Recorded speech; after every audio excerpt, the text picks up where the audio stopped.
that everybody here can easily understand.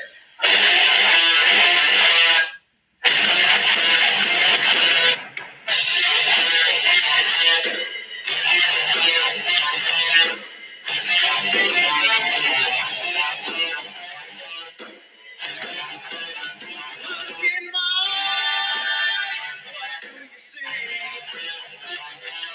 The cult of personality. I know your anger, I know your dreams. I've been everything you wanna be. Oh, I'm the cult of personality. Like Mussolini and Kennedy. I'm the cult of personality. The cult of personality. The cult of personality.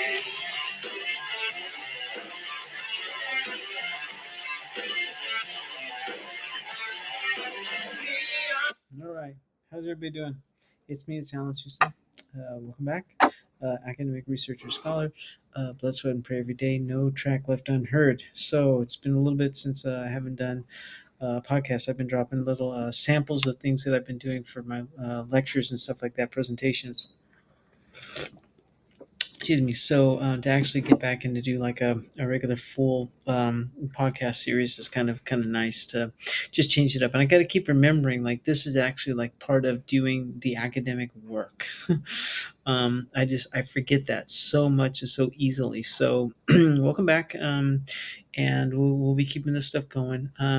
Things have been kind of weird and changing up in just my own personal life and with work and everything, and I'm just trying to get back under wraps because I don't know if most of you know, I had like a major like about it would be 3 years ago now, just a major overhaul with my work and my career and everything. It was just everything literally turned upside down. I went bankrupt 3 times within the course of a year, and hundreds and hundreds of $1,000s were spent and exploited from me. So it's been quite a return to even just be able to be here.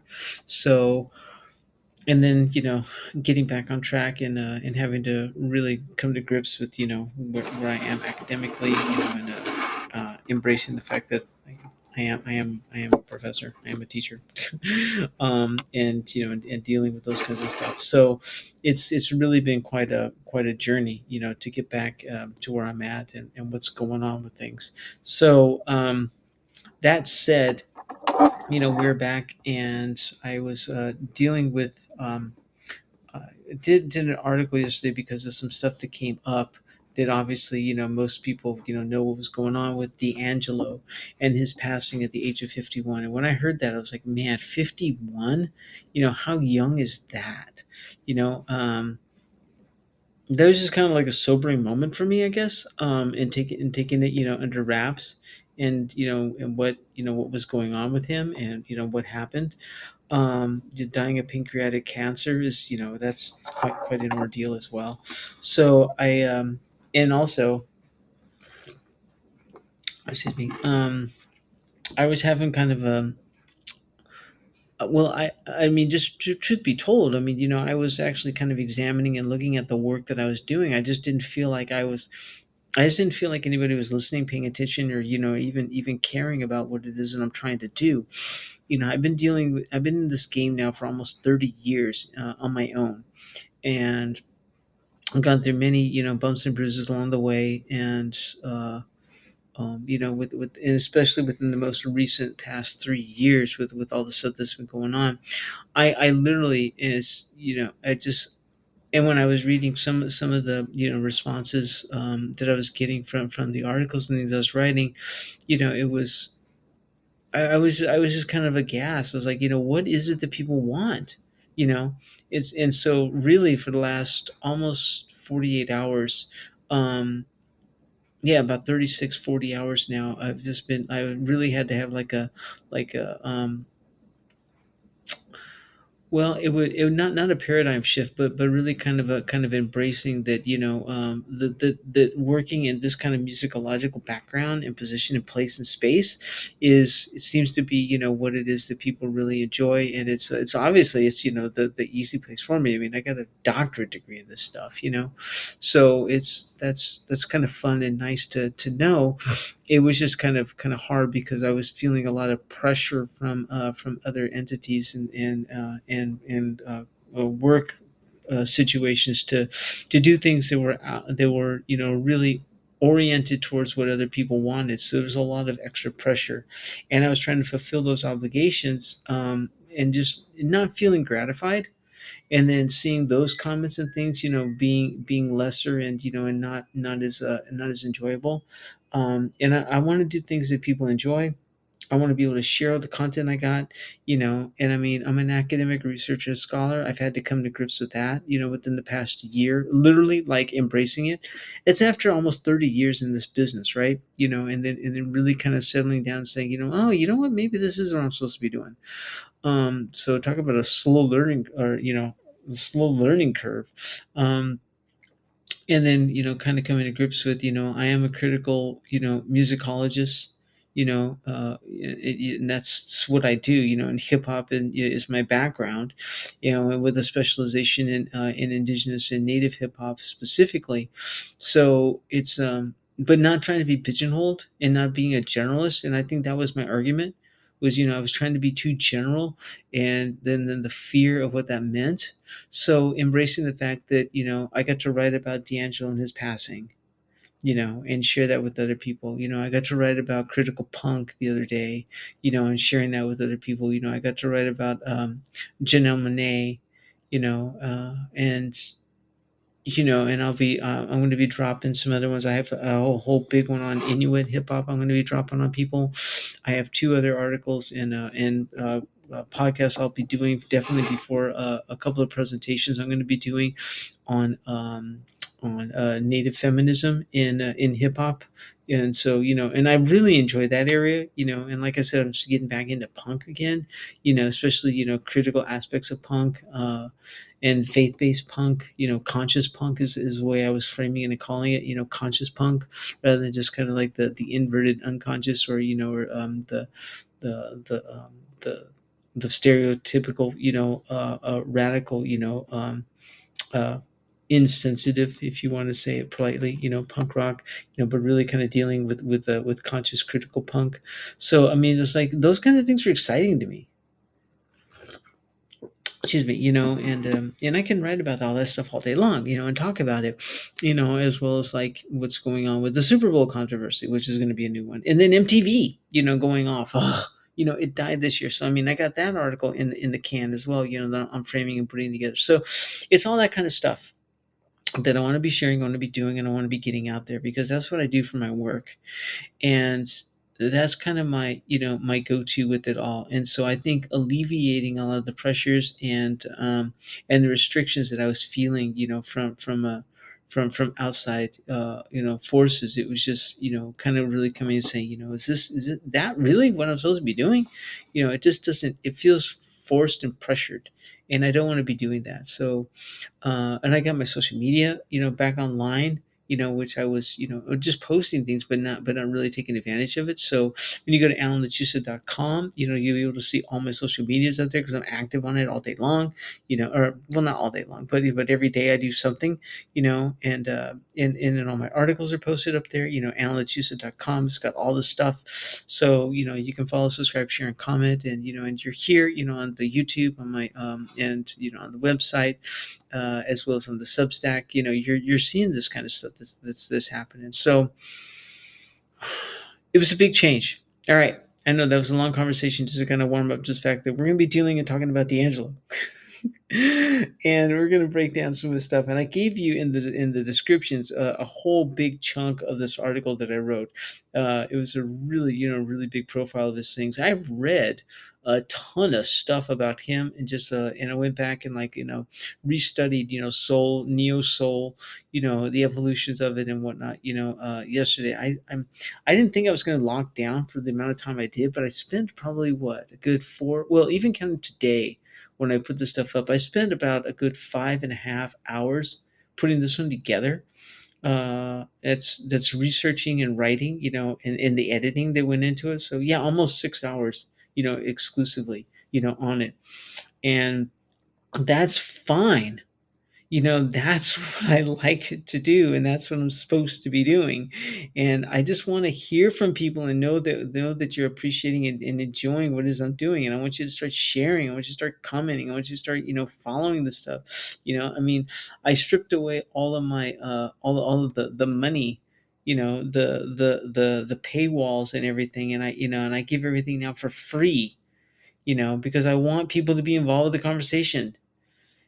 So just do so, please. I mean, that's kind of what I want to see, and just be involved with it all, and then share it with everybody, and then follow on all these different things, because I want to see that readership really build. And I want to see people get involved with the conversation, because we're living in too many turbulent times. And for this cat to die so young and to leave a legacy that has not been untapped with only 3 albums, I mean, there's a lot to be said that's there. So I mean, I did the article, knowing that I was gonna do it when I read the LA Times article, as soon as it was published. I mean, like, I caught it like the minute it came out. Excuse me. And I went and scoured everything I could, to get involved with it, and to learn as much as I could about the background, the history, his work and whatnot, and listen to. Okay, if I wrote it, let's say 5.5 hours easily, I think I listened to all 3 albums, repetitively. So it was like been nonstop, with it all. And I don't even like Laurent Hill, or Erica Badu that much, but I went and I was checking out their stuff as well, with working with him. So the level of commitment I threw out there, because I want everybody to be involved with it. So, anyways, we're going to listen to a track. I gave you 3 different samples of them, in the notes, for this podcast. And for those of you who are watching on YouTube and on my website, you can just go to alanlachusa.substack.com, and you'll be able to kind of get it there. And then I'll make sure that the link is, and at least the website is in the descriptions on both of those sites as well, and it'll be on all the media that's coming up, because I want people to be involved with it. So, but we're going to listen to a different track, Brown Sugar. Sugar, I guess I should say, because this one's really going to contextualize and frame what it is and where he was coming from, and then his evolution of neo soul, but also then the connections back to funk, and then his hip hop roots and whatnot, right? And is I'm a freaking hip hop scholar. I have a doctorate degree in it, and I was like turning it away, because I was being forced to, like, no, you have to write about this. You have to talk about things like this. It's like, you know what? I get it. I'll do it, for the, for my courses and stuff like that. I love all my, love the classes and stuff I teach. Love them. Absolutely, embrace it all every single moment, every single day. But, I mean, when it comes down to, nuts and bolts and the stuff that I do, I'm a hip hop scholar. I have a specialization in indigenous and critical native hip hop. I read about new epistemologies in the direction, and this cat died way too young, and I just have way too much respect and inspiration. And this was a huge, sobering wake up call for me to get my act together, to do it for y'all, and to really support what he put out there. Because within the last month, there's been way too many wake up calls, for people in not in my generation, but in, he was in my generation, but and then those younger, that just should not have happened. So let's get into his music, because I want to check out and talk about some stuff, okay? And then we'll analyze it along the way, because I'm going to be dropping. I know, me. I'm going to be stopping and starting, because I want to get some comments and some things in there as it's going. But we're going to check this out. This is Brown Sugar by D'Angelo, and here we go.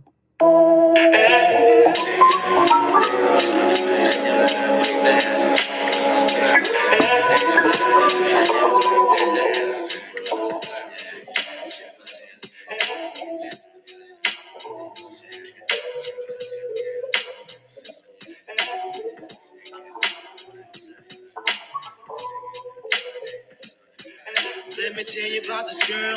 Maybe I should. I met her in Philly, and her name was Brown Sugar. See, we be making love constantly. That's why my eyes always shade. Blood burning. The way that we kiss isn't like any other way that I be kissing when I'm kissing what I miss. Won't you listen? Brown sugar, babe. I guess high up your love, I don't know how to be your brown sugar. I want some of your brown sugar. I want some of your brown sugar. I want some of your brown sugar.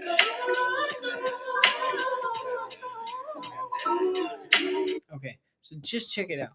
All right, first of all, when that drum comes in, that's Questlove. There ain't no way about it. I mean, that's a mirror. I mean, as soon as I heard that snare, it's like, oh, that's him.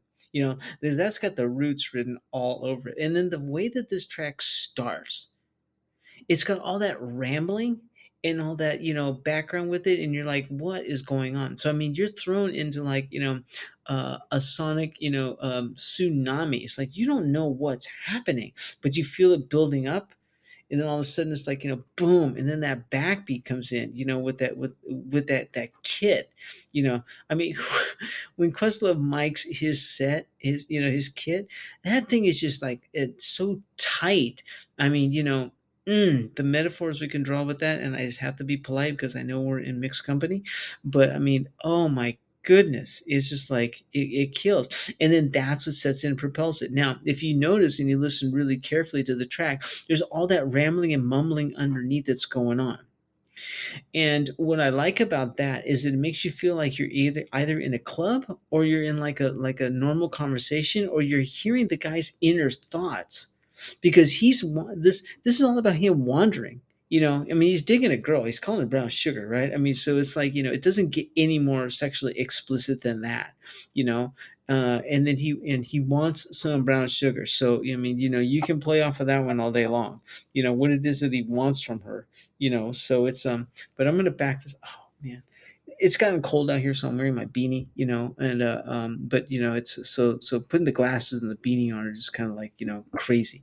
But I'm just gonna back this up because the track is about 4 minutes. It's just a little bit over 4 minutes, but it's just, again, listening to the intro, and you'll be able to kind of like hear those different areas and layers and levels that come in, that really propel the work going forward, without even having to like make a lot of comments and gestures. And then once he gets into the hook, I want some brown sugar. When he gets into that point, I'm probably going to stop it around there, because then that's where I really want to tease out his influence. Because if this was the track that came off of his very first record, right?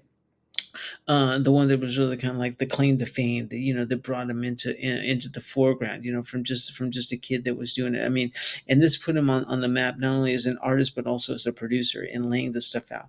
And then we have all these huge hiatus in between, 10, 12, 15 years in between each album. It's amazing. But he did quality over quantity, that's for dang sure. So but check it out again, because once we get into that area, that's where I'm going to like detail a little bit more of where you can hear all of his influences come in within like a short little segment of time, and it's so prominent. And if you're not careful with it, you just kind of like it just like goes away. But here it is. Check it out again from the beginning.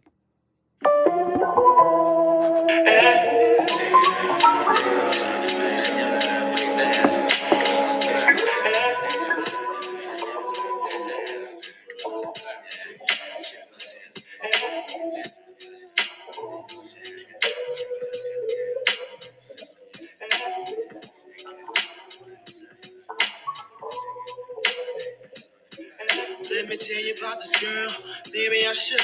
I met her in Philly, and her name was Brown Sugar. See, we be making love constantly. That's why my eyes are a shade blood burgundy. The way that we kiss isn't like any other way that I be kissing when I'm kissing. What I miss, won't you listen? Brown sugar, babe. I guess high up your love, I don't know how to be your brown sugar. I want some of your brown sugar. I want some of your brown sugar. I want some of your brown sugar.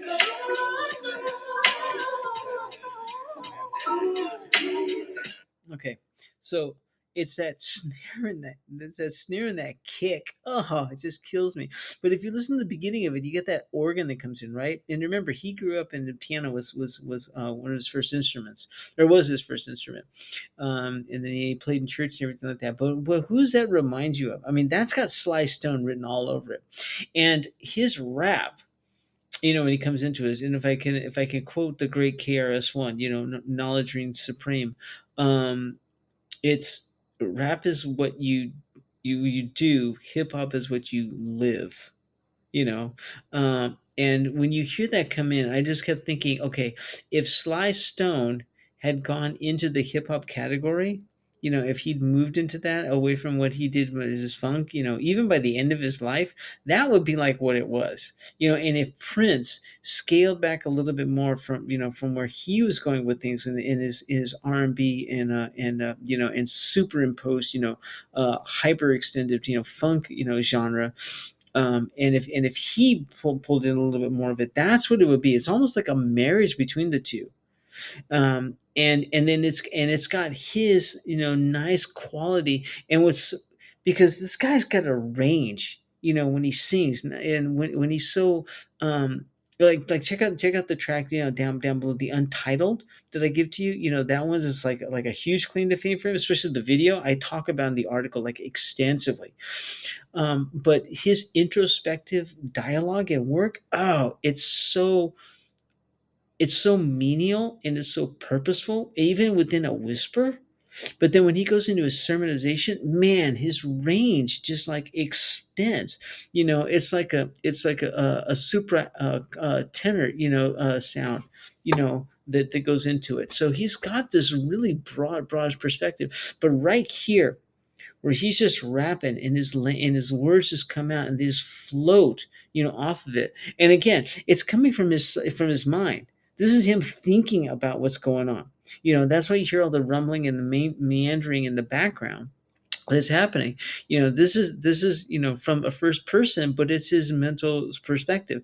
So phenomenologically, what's happening is he's taking us into his introspective world, musically speaking, and the sounds and environment around it are just like the decorations on the thought. That's what's so crazy about it. But it's so nice because there's no force with it, and everything is cleared out. The space is open. But when you hear, let me see if I can find the space a little bit. I guess high up your love, I don't know how to Okay, that echoing of his voice, where he goes into almost this choir, where he expands it, and then just that amplification of his voice that he does here and there and there, it just really kind of pushes that gravitational pull. Now, Bob Marley used something along the same lines, but he did it with his Marleyites, where they would all sing the same word on the beat when they would hit things, simultaneously. And like Most Def does the same thing. Common does the same thing. Immortal Technique does that. Ice Cube actually does it when he wants to like make a strong point. Chuck D is like a master with this. When they want things to really stand out, they'll put the word like on the beat. What he does is he puts it in between the beat, but he amplifies it. So it gives you that sense of it, and then the beat comes in and then like supports it and pushes it up. So it's really awesomely placed.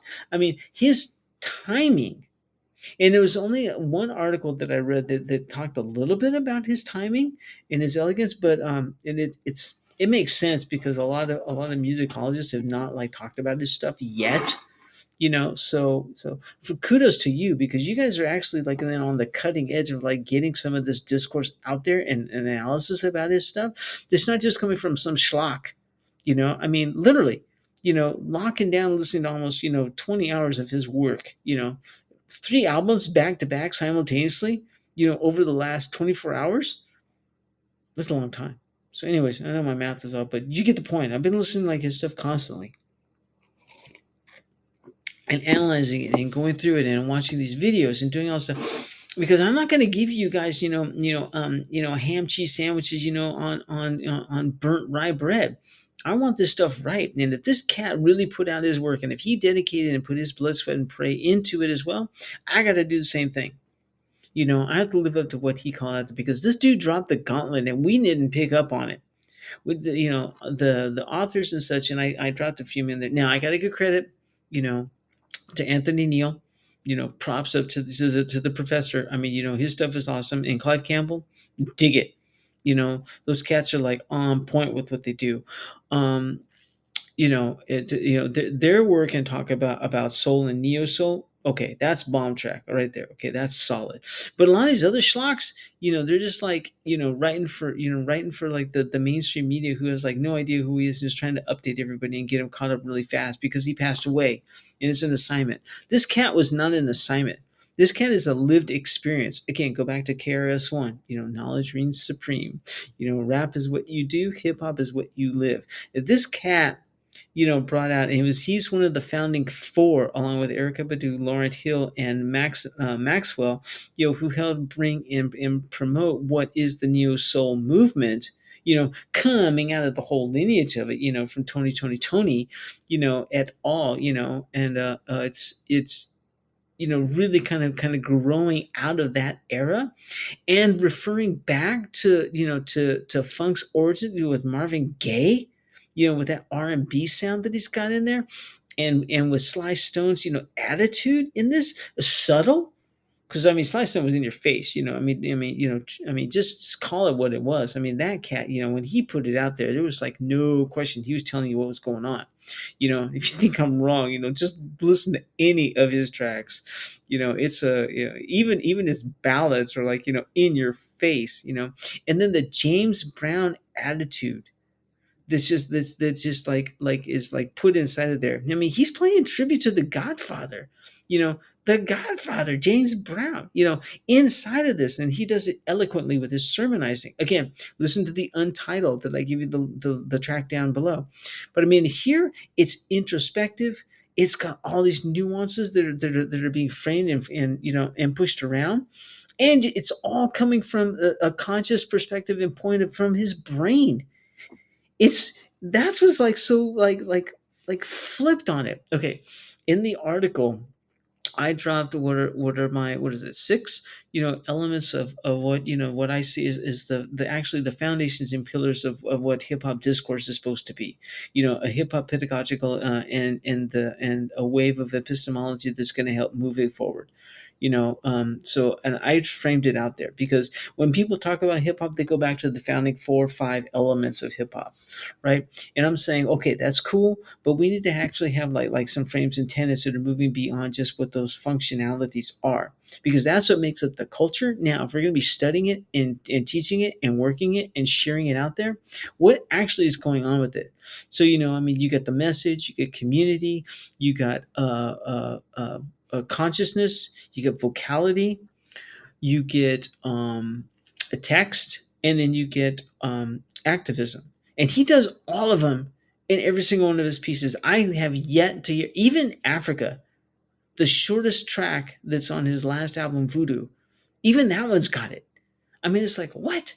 You know, in like less than in like a minute and a half, he's able to kind of crunch all of those 6 elements, those foundational, functionalities of hip hop discourse and and pedagogy, inside of it. So I mean, I'm calling and claiming to fame, what's supposed to be, a new epistemology, which is just the big word for the study of the field of of hip hop, but coming at it not infringing upon what the culture is established by the founding 4 and 5 elements, which have not changed at all. I mean, those are strong pillars, but now we need to push it and move it and advance it in a direction that's actually going to be suitable for what's going on.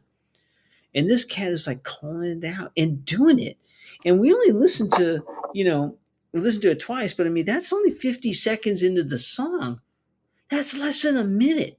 And he's bringing up all of this stuff at once. I mean, this is magnificent. So check out just a little bit more.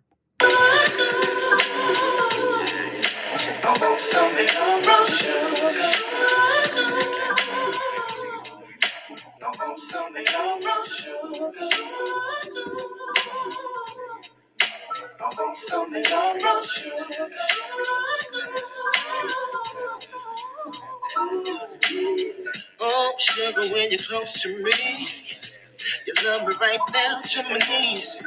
And whenever you let me hit it, sweet like honey when it comes to me. Skin is caramel with the cocoa eyes. Even got a big sister by the name of Chocolate Top. Brown sugar, babe. I guess high off of love, don't know how to behave. Okay.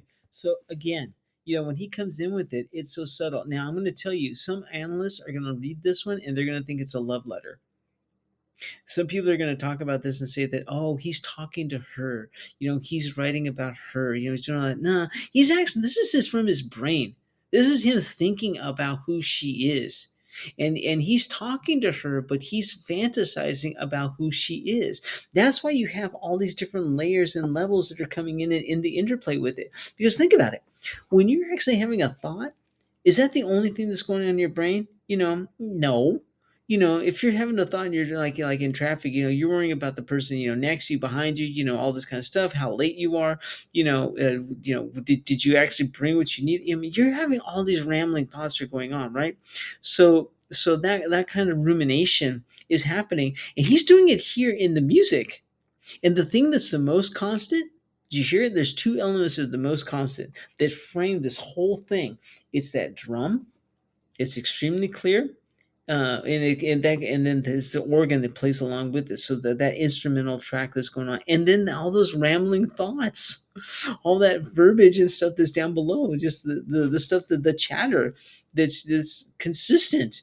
And that's what's really driving it forward, and that's what allows him then to just kind of like lay back on the beat, and everything is there because he's secure with what that drum is doing, with Questlove's, kick and snare, and that's all it is. It's a kick and a snare. It's like magnificently placed. And then when the organ comes in, there's just decoration on what's happening. So that's almost like, just like that's another layer of that, that ruminating thoughts that just come in. It doesn't interfere though with what's happening. And so the transparency and the openness of his space allows it to come in. And so when he sermonizes and when he drops in all those little they call him a crooner, and I hated that. When I read that, I was like, he is not a crooner. This cat is not. He's a lyricist, and he's a complete holistic artist, to the truest degree of the term. you know I mean, that's amazing to kind of hear, especially in this day and age. And so I understand why they don't like the why a lot of the people who are categorized as neo soul. I understand why they don't like it. It's just the pigeonholing aspect of it. But at the same time, I mean, it's like, what else is really gonna it's really gonna be fitting, of this kind of a model in place of, of where, of what was going on. So I mean, it's awesome to hear, and it's important to really kind of, put his work in the context of what's, been happening and going on.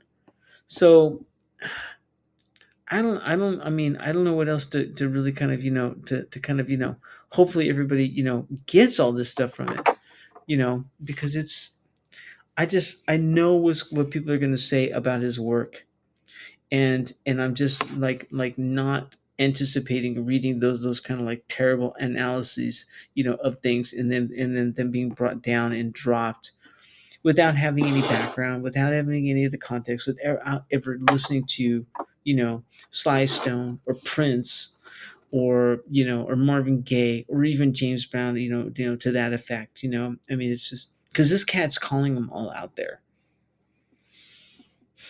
and he's doing so, with his, and still maintaining his own, original vocality, his own original voice of what's going on. So follow, subscribe, share, and comments. Me, it's Alan Chusa, and thank you for, checking it out. I'll be putting this one up on the website very soon. It'll be up on the Substack, right away. I'll be posting it, on all my social media. Make sure, you get involved with the conversation. I want to hear, what people are doing, and I want to hear, your response to all these kind of things.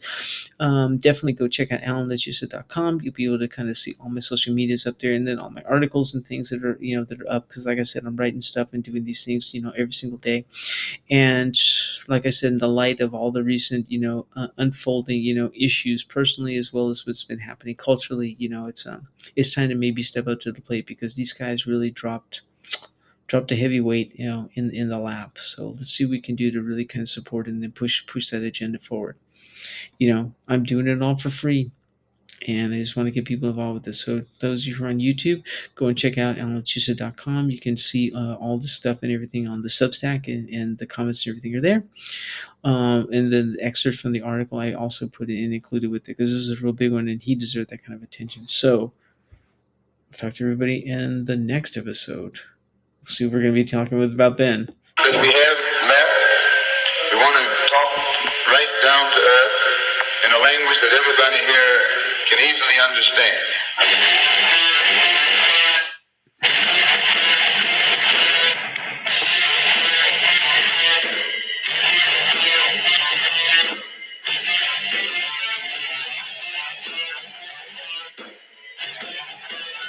Look in my eyes, what do you see? The cult of personality. I know you're anger, I know your dreams. I've been everything you wanna be. Oh, I'm a cult of personality. Like Mussolini and Kennedy. I'm a cult of personality. The cult of personality. The cult of personality.